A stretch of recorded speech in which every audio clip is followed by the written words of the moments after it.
ಪ್ರೀತಿಯ ಮಿತ್ರರಿಗೆ ಮಧುಮಾಲಾ ಧ್ವನಿಸಿರಿ ಯೂಟ್ಯೂಬ್ ಚಾನಲ್ಗೆ ಆತ್ಮೀಯ ಸ್ವಾಗತ. ಕ್ಷಮೆಯ ಧರಿತ್ರಿ ಸಂಚಿಕೆ 59. ಅವಿನಾಶ ತನ್ನ ಹೆಂಡತಿ ಮಗುವಿನೊಂದಿಗೆ ತನ್ನೂರಿನತ್ತ ಪ್ರಯಾಣ ಬೆಳೆಸಿದ್ದನು. ಅಮೃತ ಗಂಡನ ಮನೆ ಸೇರಿ 1 ವಾರ ಕಳೆದರೂ ಕ್ಷಮಾ ಕೃಷ್ಣನನ್ನು ಒಂದು ಬಾರಿಯೂ ಭೇಟಿಯೇ ಆಗಿರಲಿಲ್ಲ. ಅವನಿಂದ ಬರುತ್ತಿದ್ದ ಸಂದೇಶಗಳಿಗೂ 1 ಅಥವಾ 2 ಪದಗಳಲ್ಲಿ ಉತ್ತರಿಸಿ ಸುಮ್ಮನಾಗುತ್ತಿದ್ದಳು. ಯಾವುದೋ ಮುಖ್ಯವಾದ ಕಾರಣದಿಂದ ಅವಳು ತನ್ನಿಂದ ದೂರವಿರಬಹುದೆಂದು ಯೋಚಿಸಿದ ಕೃಷ್ಣ ಕೂಡ ಅವಳ ಮನೆಯತ್ತ ಹೋಗುವ ಧೈರ್ಯ ಮಾಡಿರಲಿಲ್ಲ.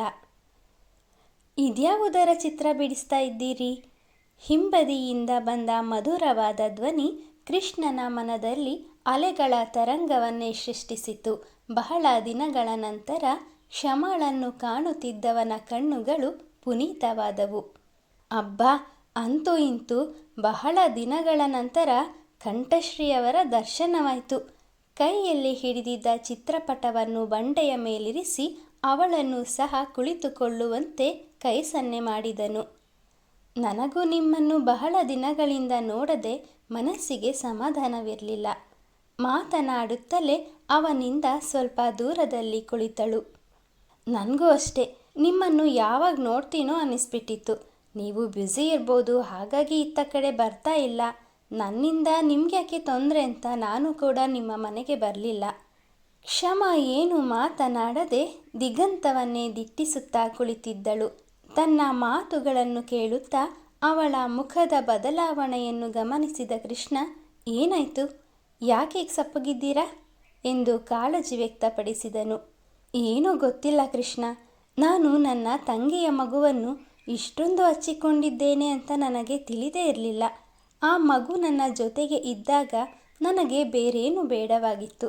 ಈಗ ದಿನೇ ದಿನೇ ಮಗುವಿನ ನಗು, ಅಳು, ತುಂಟಾಟ ನನ್ನನ್ನು ಚಿಂತೆಗೆ ನೂಗ್ತಾ ಉಂಟು. ಮಗುವನ್ನು ಕಾಣಬೇಕು ಅನ್ನೋ ಹಂಬಲ ದಿನದಿಂದ ದಿನಕ್ಕೆ ಹೆಚ್ಚಾಗ್ತಾ ಉಂಟು. ಅಚೇತನಳಾಗಿ ನುಡಿದಳು.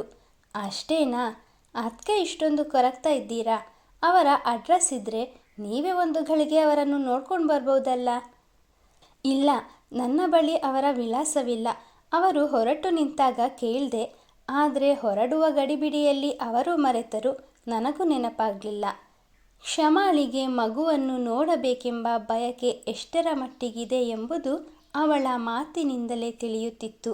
ಏನ್ರಿ ನೀವು, ಹಿಂದಿನ ಕಾಲದಲ್ಲೇನಾದರೂ ಈ ರೀತಿ ಸಿಚುವೇಶನ್ ಎದುರಾಗಿದ್ದಿದ್ರೆ ಚಿಂತಿಸೋ ಅಗತ್ಯ ಇತ್ತು. ಆದರೆ ಈಗ ಕಾಲ ಬದಲಾಗಿದೆ. ನಾವು ಕೂಡ ಅಪ್ಡೇಟ್ ಆಗ್ತಾ ಇದ್ದೀವಿ.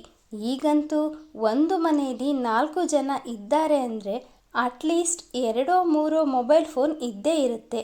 ನಿಮ್ಮ ತಂಗಿಗೆ ಕಾಲ್ ಮಾಡಿ ನೀವೇ ಮನೆಯ ವಿಳಾಸವನ್ನು ವಿಚಾರಿಸ್ಬೋದಲ್ಲ. ಕೃಷ್ಣನ ಸಲಹೆ ಕ್ಷಮಾಳಿಗೆ ಸಂತೋಷ ತಂದಿತ್ತು. ಅಷ್ಟರವರೆಗೂ ಮುದುಡಿದ ಮೊಗ್ಗಿನಂತಿದ್ದ ಅವಳ ಸುಂದರ ಮೊಗ ಹೂವಾಗಿ ಅರಳಿತು. ತುಂಬ ಥ್ಯಾಂಕ್ಸ್. ಯೋಚನೆಯಲ್ಲಿಯೇ ಮುಳುಗಿ ನನ್ನ ಮೈಂಡ್ ಕೂಡ ಬ್ಲ್ಯಾಂಕ್ ಆಗಿಬಿಟ್ಟಿತ್ತು. ಅಮೃತ ಹೋದ ನಂತರ 1-2 ಬಾರಿ ಕಾಲ್ ಮಾಡಿದ್ಲು. ನಾನು ನಿನ್ನೆ ಕಾಲ್ ಮಾಡಿ ಮಾತನಾಡಿದ್ದೆ. ಆದರೆ ಈ ವಿಷಯ ನನಗೆ ಹೊಳೆದೇ ಇರಲಿಲ್ಲ. ಈಗಲೇ ಅಮೃತಾಳಿಗೆ ಕಾಲ್ ಮಾಡಿ ಮನೆಯ ವಿಳಾಸವನ್ನು ತಿಳಿದುಕೊಳ್ತೇನೆ. ಸಂತೋಷದಿಂದ ಮೊಬೈಲ್ ಕೈಗೆತ್ತಿಕೊಂಡು ಅಮೃತಾಳ ಮೊಬೈಲ್ ಸಂಖ್ಯೆಗೆ ಕರೆ ಮಾಡಿದಳು. ಎಷ್ಟು ಬಾರಿ ಕರೆ ಮಾಡಿದರೂ ಸ್ವಿಚ್ ಆಫ್ ಎಂಬ ವಾಕ್ಯವಲ್ಲದೆ ಅವಳಿಗೆ ಮತ್ತೇನು ಕೇಳಲಿಲ್ಲ. ಇಷ್ಟರವರೆಗೂ ಅರಳಿದ್ದ ಅವಳ ಮುಖ, ಅವಳೆಲ್ಲ ಆಸೆಗಳು ನಿರಾಸೆಯಾಯಿತೆಂದು ಪುನಃ ಮುದುಡಿತು. ಅವಳ ಬಾಡಿದ ಮುಖ ಅವನನ್ನು ಕ್ಷಣ ಕ್ಷಣಕ್ಕೂ ನೋಯಿಸುತ್ತಿತ್ತು. ಅಯ್ಯೋ, ಇಷ್ಟಕ್ಕೆಲ್ಲ ಬೇಸರ ಮಾಡಿಕೊಳ್ತಾರಾ? ಚಾರ್ಜ್ ಇಲ್ಲದೆ ಮೊಬೈಲ್ ಸ್ವಿಚ್ ಆಫ್ ಆಗೋದು ಸಾಮಾನ್ಯ. ಸ್ವಲ್ಪ ಸಮಯ ಬಿಟ್ಟು ಪ್ರಯತ್ನಿಸಿ, ಇಲ್ಲದಿದ್ದರೆ ನಾಳೆ ಪ್ರಯತ್ನ ಮಾಡಿ. ಖಂಡಿತ ಅವರು ಮಾತನಾಡೋದಕ್ಕೆ ಸಿಕ್ಕೇ ಸಿಗ್ತಾರೆ ಎಂದು ಧೈರ್ಯದ ಮಾತುಗಳನ್ನು ಹೇಳಿದನು. ಅವನ ಮಾತುಗಳನ್ನು ಕೇಳಿ ಕ್ಷಮಾಳಿಗೂ ಎಷ್ಟು ಸಮಾಧಾನವಾದಂತಾಯಿತು. ಸರಿ, ಈಗ ನನ್ನ ವಿಷಯ ಬಿಡಿ, ನಿಮ್ಮ ವಿಚಾರ ಹೇಳಿ. ಇಷ್ಟು ದಿನಗಳಲ್ಲಿ ಎಷ್ಟು ಚಿತ್ರಗಳನ್ನು ಬಿಡಿಸಿದ್ದೀರಿ? ಎಲ್ಲಿ, ಆಗಲೇ ಏನೋ ಬಿಡಿಸುತ್ತಿದ್ದೀರಲ್ಲ ಎಂದು ಬಂಡೆಯ ಮೇಲೆ ಮಡಿಸಿಟ್ಟಿದ್ದ ಚಿತ್ರಪಟವನ್ನು ತೆರೆದವಳು ಯಥಾವತ್ತಾಗಿ ಬಿಡಿಸಿದ್ದ ತನ್ನ ಮನೆಯ ಚಿತ್ರವನ್ನು ನೋಡಿ ಆಶ್ಚರ್ಯಚಕಿತಳಾದಳು. ನೀವು ತುಂಬ ಸುಂದರವಾಗಿ ಚಿತ್ರ ಬಿಡಿಸ್ತೀರಿ ಅಂತ ನಿಮ್ಮ ಮೊದಲ ಕೈ ಬರಹ ನೋಡಿದಾಗಲೇ ತಿಳಿಯಿತು. ಆದರೆ ಈ ಚಿತ್ರವಂತೂ ಥೇಟ್ ಜೆರಾಕ್ಸ್ ಕಾಪಿ ಮಾಡಿದ ಹಾಗೆ ಉಂಟು. ಇದನ್ನೇನಾದರೂ ನನ್ನ ಅಮ್ಮನಿಗೆ ತೋರಿಸಿಬಿಟ್ರೆ ಅವರು ಖಂಡಿತ ಇದು ನಿಮ್ಮ ಕಲಾಕುಂಚದಿಂದ ಮೂಡಿರೋದು ಅಂತ ನಂಬೋದೇ ಇಲ್ಲ. ಮನೆಯ ಫೋಟೋ ತೆಗೆದು ನನ್ನ ಬಳಿಯೇ ನಾಟಕ ಆಡ್ತೀಯಾ ಅಂತ ಕೇಳ್ತಾರೆ. ಅಷ್ಟು ಸುಂದರವಾಗುಂಟು. ನನ್ನ ಮನೆ ತನ್ನ ನೈಜತೆಯನ್ನು ಉಳಿಸಿಕೊಂಡಿದೆ ಎಂದು ಅದನ್ನು ಎದೆಗಪ್ಪಿ ತಬ್ಬಿಕೊಂಡಳು. ತನ್ನ ಕಲೆಯನ್ನು ಹೀಗೂ ಒಬ್ಬರು ಗೌರವಿಸುತ್ತಿರುವುದನ್ನು ಕಂಡು ಕೃಷ್ಣನಿಗೆ ಆನಂದವಾಯಿತು. ನಾನು ಚಿಕ್ಕವನಿದ್ದಾಗ ನನ್ನ ಕೈಚಳಕವನ್ನು ನೋಡಿ ನನ್ನ ತಂದೆ ತಾಯಿ ಹೀಗೆ ಹೊಗಳುತ್ತಾ ಇದ್ರು. ಅದನ್ನು ಬಿಟ್ಟರೆ ನನ್ನ ಚಿತ್ರವನ್ನು ಇಷ್ಟೊಂದು ಮೆಚ್ಚಿಕೊಂಡವರು ನೀವೇ ಎಂದು ಕೃತಜ್ಞತಾಭಾವದಿಂದ ಅವಳನ್ನೇ ದಿಟ್ಟಿಸಿದನು. ನೀವು ಕೂಡ ನನ್ನ ಬಳಿ ಸುಳ್ಳು ಹೇಳ್ತಾ ಇರೋ ಹಾಗುಂಟು. ಅವಳ ಮಾತಿಗೆ ತಬ್ಬಿಬ್ಬಾದವನು, ಸುಳ್ಳ? ನಾನು ಯಾವಾಗ ಸುಳ್ಳು ಹೇಳಿದೆ? ನಿಮ್ಮನೆಗೂ ನಾನು ನನ್ನ ಬಗ್ಗೆ ಹೇಳಿದ ಪ್ರತಿಯೊಂದು ವಿಷಯವೂ ಸತ್ಯ ಎಂದು ಅವಳನ್ನು ನಂಬಿಸಲು ಪ್ರಯತ್ನಿಸಿದನು. ಅವನ ಮಾತಿಗೆ ಗಹಗಹಿಸಿ ನಗಲಾರಂಭಿಸಿದ ಕ್ಷಮ, ನಿಮ್ಮ ಹೆತ್ತವರನ್ನು ಬಿಟ್ಟರೆ ನಿಮ್ಮ ಚಿತ್ರಗಳ ಬಗ್ಗೆ ಹೊಗಳಿಕೆಯ ಮಾತುಗಳನ್ನಾಡಿದ್ದು ನಾನು ಮಾತ್ರ ಅಂದಿರಲ್ಲ. ಇದು ಸುಳ್ಳಲ್ಲದೆ ಮತ್ತೆಂತ? ನಾನು ನಿಮ್ಮಲ್ಲಿಗೆ ಬರುವ ಮುಂಚೆ ನಿಮ್ಮ ಸುತ್ತಲೂ 10 ಜನ ನಿಂತು ನಿಮ್ಮ ಚಿತ್ರಗಳನ್ನು ಕಣ್ತುಂಬಿಕೊಳ್ಳುತ್ತಿದ್ದದ್ದನ್ನು ದೂರದಲ್ಲಿಯೇ ನಿಂತು ನಾನು ನೋಡಿದೆ. ಅಷ್ಟೇ ಅಲ್ಲ, ಅವರ ಬಳಿ ಕೆಲ ಹೊತ್ತು ನೀವು ಅದೇನನ್ನೋ ಮಾತನಾಡುತ್ತಿದ್ದದ್ದು ಕಂಡಿತು. ಆದರೆ ಅದೇನು ಅಂತ ನನಗೆ ಸ್ಪಷ್ಟವಾಗಿ ಕೇಳಲಿಲ್ಲ ಎಂದು ಅವನ ಪೆಚ್ಚು ಮೋರೆಯನ್ನೇ ನೋಡುತ್ತಾ ಮುಗುಳ್ನಕ್ಕಳು. ಅವಳ ನಗುವಿನಲ್ಲಿಯೇ ಕಳೆದು ಹೋಗಿದ್ದ ಕೃಷ್ಣ ತಕ್ಷಣ ಎಚ್ಚೆತ್ತವನು, ಹೋ, ನೀವು ನೋಡ್ಬಿಟ್ರಾ? ನಾನೇ ಅದನ್ನು ನಿಮ್ಮ ಬಳಿ ಹೇಳೋಣ ಅಂದ್ಕೊಂಡಿದ್ದೆ. ಅಷ್ಟರಲ್ಲಿ ನೀವೇ ಕೇಳಿದ್ರಿ. ಅವ್ರ್ಯಾರೋ ಇಲ್ಲಿನವರೇ ಅಂತೆ. ದಿನ ನಾನು ಬಿಡಿಸುತ್ತಿದ್ದ ಚಿತ್ರವನ್ನು ನೋಡ್ತಾ ಇದ್ರಂತೆ. ಅದಕ್ಕೆ ನಿಮ್ಮ ಡ್ರಾಯಿಂಗ್ ತುಂಬ ಚೆನ್ನಾಗಿದೆ, ದಯವಿಟ್ಟು ನನಗೆ ಸೇಲ್ ಮಾಡಿ, ಹಣ ಎಷ್ಟಾದರೂ ಪರವಾಗಿಲ್ಲ ಅಂದರು. ನಾನು ಕಲೆನ ಮಾರ್ಕೊಳ್ಳೋದಿಲ್ಲ, ದಯವಿಟ್ಟು ಕ್ಷಮಿಸಿ ಅಂದೆ. ಆತ ನನ್ನನ್ನು ಬಿಡೋ ಹಾಗೆ ಕಾಣಲಿಲ್ಲ. ನಿಮಗೆ ನನ್ನ ಚಿತ್ರದ ಮೇಲೆ ಅಷ್ಟೊಂದು ಅಭಿಮಾನ ಇದ್ದರೆ ನಿಮಗೆ ಯಾವ ಡ್ರಾಯಿಂಗ್ ಬೇಕೋ ಅದನ್ನು ತಗೊಳ್ಳಿ, ಆದರೆ ಹಣಕ್ಕಂತೂ ಮಾರೋದಿಲ್ಲ ಅಂದೆ. ಆದರೆ ಆತ, ಸರ್, ನಾನು ಕೂಡ ಒಬ್ಬ ಕಲಾವಿದ. ಚಿತ್ರಕಲೆಯನ್ನು ಹವ್ಯಾಸವಾಗಿಸಿಕೊಂಡಿದ್ದವನಿಗೆ ಮುಂದೊಂದು ದಿನ ಅದೇ ನನ್ನ ಜೀವನಕ್ಕೆ ದಾರಿದೀಪವಾಯಿತು. ನೀವು ಚಿತ್ರ ಬಿಡಿಸೋದಕ್ಕೆ ಎಷ್ಟು ಶ್ರಮ ಪಟ್ಟಿರ್ತೀರಿ, ಸಮಯ ವ್ಯಯಿಸಿರ್ತೀರಿ. ಅದು ಅಲ್ಲದೆ ಬರೆಯೋದಕ್ಕೆ ಬೇಕಾದಂತಹ ಮುಖ್ಯವಾದ ಅಂಗದ ನ್ಯೂನತೆಯನ್ನು ಗೆದ್ದು ಈ ರೀತಿ ಸಾಧನೆ ಮಾಡೋದು ಅಂದರೆ ಅದು ಎಲ್ಲರಿಂದಲೂ ಸಾಧ್ಯ ಇಲ್ಲ. ನಾನು ಫೋರ್ಸ್ ಮಾಡೋದಿಲ್ಲ, ನಾಳೆ ಬರ್ತೀನಿ.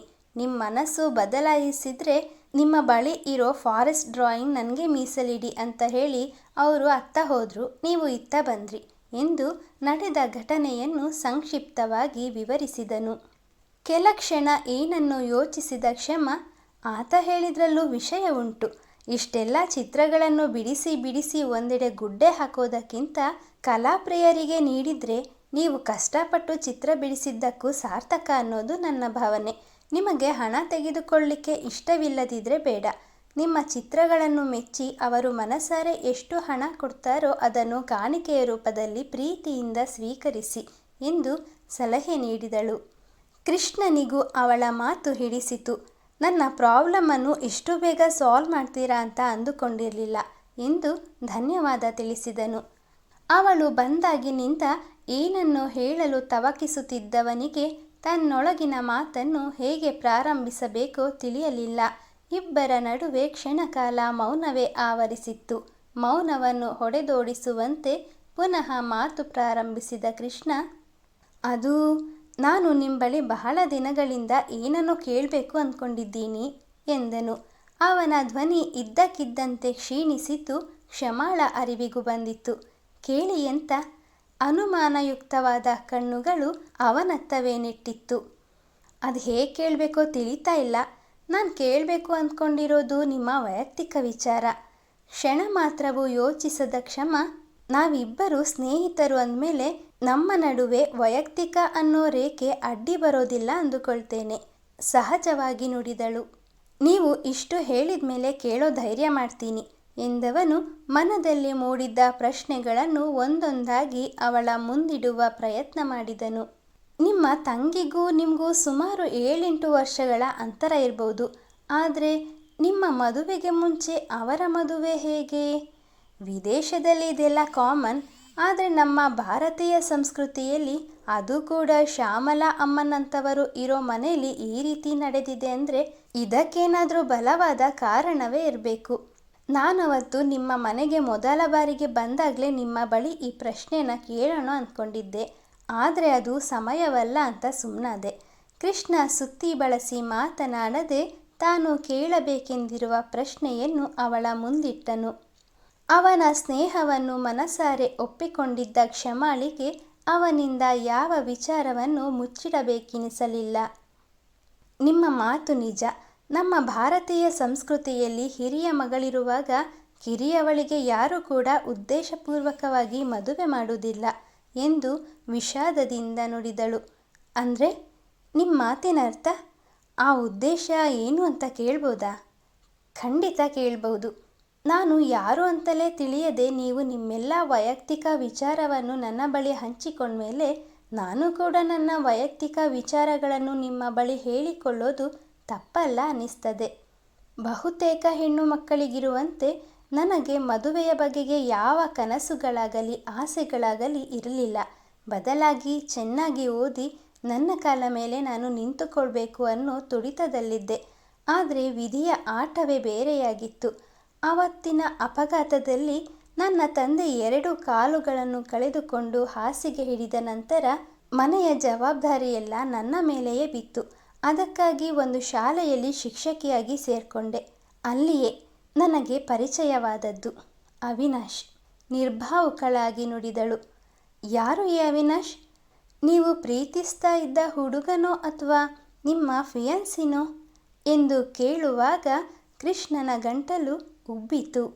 ಅವಿನಾಶನ ವಿಷಯ ತಿಳಿದ ನಂತರ ಕೃಷ್ಣ ಕ್ಷಮಾಳಿಂದ ದೂರಾಗುವನೇ? ಅವನ ಪ್ರೀತಿ ಚಿಗುರೊಡೆಯುವ ಮುನ್ನವೇ ಚಿವುಟಿ ಹೋಗುವುದೇ? ನಿರೀಕ್ಷಿಸಿ ಮುಂದಿನ ಸಂಚಿಕೆಯಲ್ಲಿ. ಮಿತ್ರರೇ, ಕಥೆಯ ಬಗ್ಗೆ ನಿಮ್ಮ ಅನಿಸಿಕೆ ಅಭಿಪ್ರಾಯಗಳನ್ನು ದಯವಿಟ್ಟು ಕಮೆಂಟ್ನ ಮೂಲಕ ಹಂಚಿಕೊಳ್ಳಿ. ಹಾಗೆ ನೀವಿನ್ನೂ ನಮ್ಮ ಚಾನಲನ್ನು ಸಬ್ಸ್ಕ್ರೈಬ್ ಮಾಡಿಕೊಳ್ಳದೆ ಕಥೆ ಕೇಳ್ತಾ ಇದ್ದೀರಾ ಅಂದರೆ ದಯವಿಟ್ಟು ಸಬ್ಸ್ಕ್ರೈಬ್ ಮಾಡಿಕೊಂಡು ನಮ್ಮನ್ನು ಪ್ರೋತ್ಸಾಹಿಸಿ. ಮುಂದಿನ ಸಂಚಿಕೆಯಲ್ಲಿ ಮತ್ತೆ ಸಿಗೋಣ. ಧನ್ಯವಾದಗಳು.